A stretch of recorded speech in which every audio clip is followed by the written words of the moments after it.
All right, guys, so we are actually going to start on an assignment that focuses on a specific watercolor technique called wet on wet. Based on what I've seen with your value scale, while you were all able to achieve a really nice range of values, I'm getting the sense that we're still kind of afraid to embrace watercolor for what it is, which is a paint that focuses on water.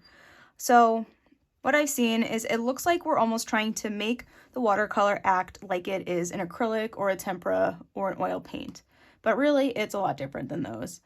The goal with this project is to help you loosen up with your painting and try not to be so controlled with it, because watercolor is a very fluid type of paint and the beauty comes out when you let the water kind of control a little bit.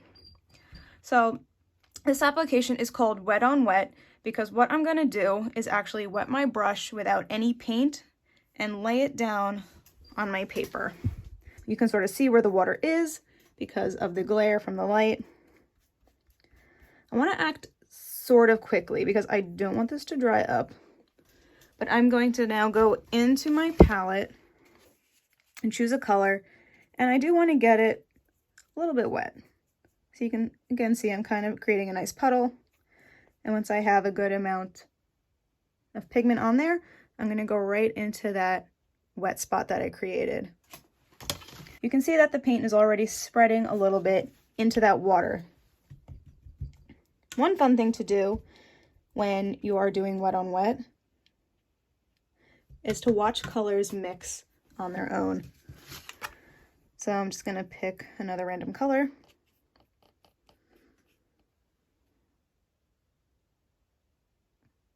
And lay it down and just watch what the colors do.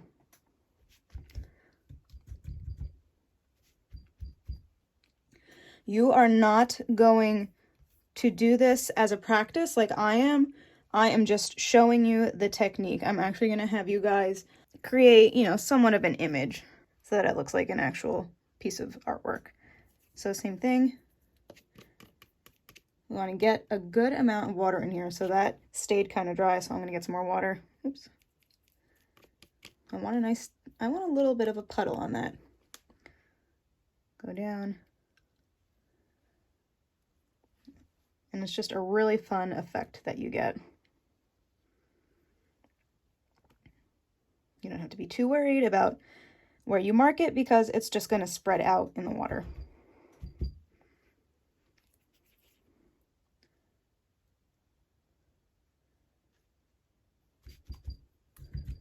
Every time you switch colors, don't forget to clean your brush. You don't want your palette to become all muddy. What else? Let's do blue again. I'm being a baby and sticking with colors that I know will mix nicely, but doesn't really matter. There is a good amount of water here, so it might even be fun to tilt your page and watch it drip and see what happens. It's just a nice thing. It's a nice effect that you get with watercolor that you don't get with any other paints.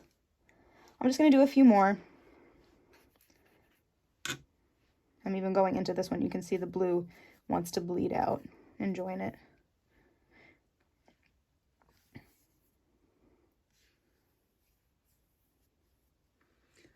Haven't done green yet. Sorry, I'm breathing into the camera.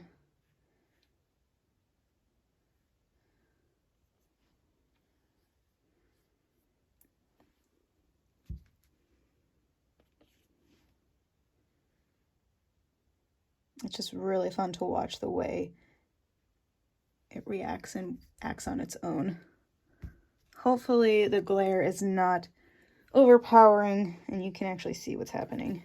Oops, see, didn't clean my brush enough. Got my blue all yellowy.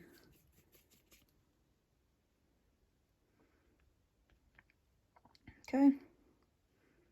I'm gonna go back into this one and see what happens even after it's dried a little bit.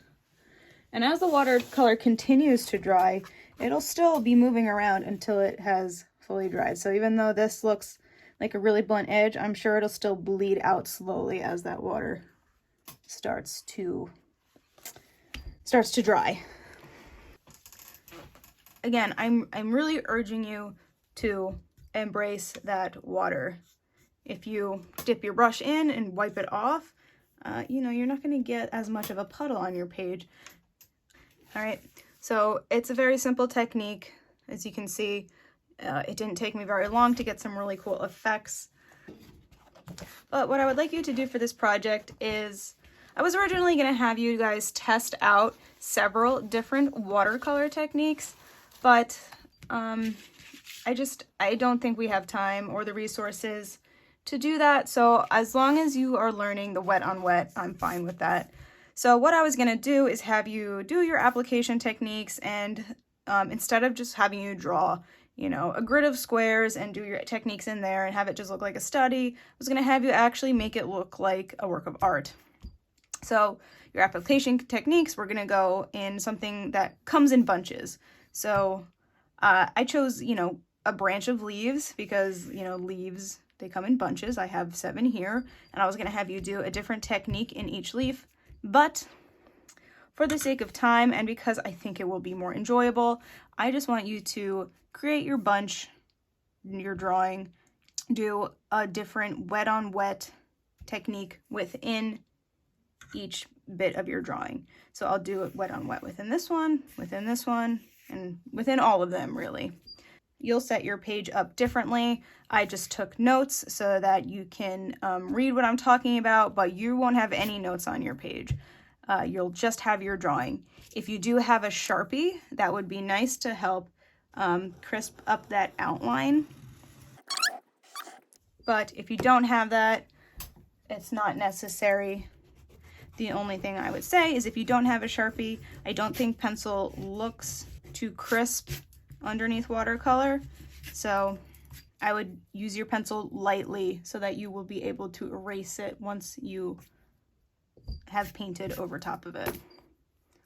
So I'm gonna have you guys actually come up with various things that come in bunches. So I just have my few examples here. My leaves example, grapes come in bunches, balloons, even a flower with flower petals, and then I'll have you draw them to take up the majority of the page, and then you can go in and create your wet on wet work of art. And you know what? It doesn't even have to stay within the lines. And I think it would be nice to experiment with different color mixtures in each item of your drawing. And you don't have to fill it up all the way either. Notice I am leaving some white. I actually like how that is, so I'm gonna leave it alone. And again, if you don't want your colors to mix, jump around on the page. So maybe consider not doing these immediately next to it, but rather, you know, this one. But if you do want your colors to mix, you know, maybe I do want my water to bleed over and then kind of joins in my other leaf. That's fine. This is about cutting loose, feeling the freedom that watercolor allows. Okay, so I will be looking for this fluid movement. It's not about coloring in the lines. It's not a coloring book. It's watercolor beautifulness.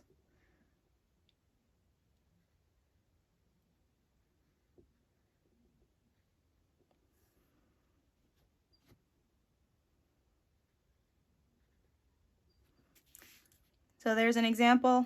After you watch this video, I will have you guys probably go into groups and just come up with a few ideas so that we can all have a nice jumping off point.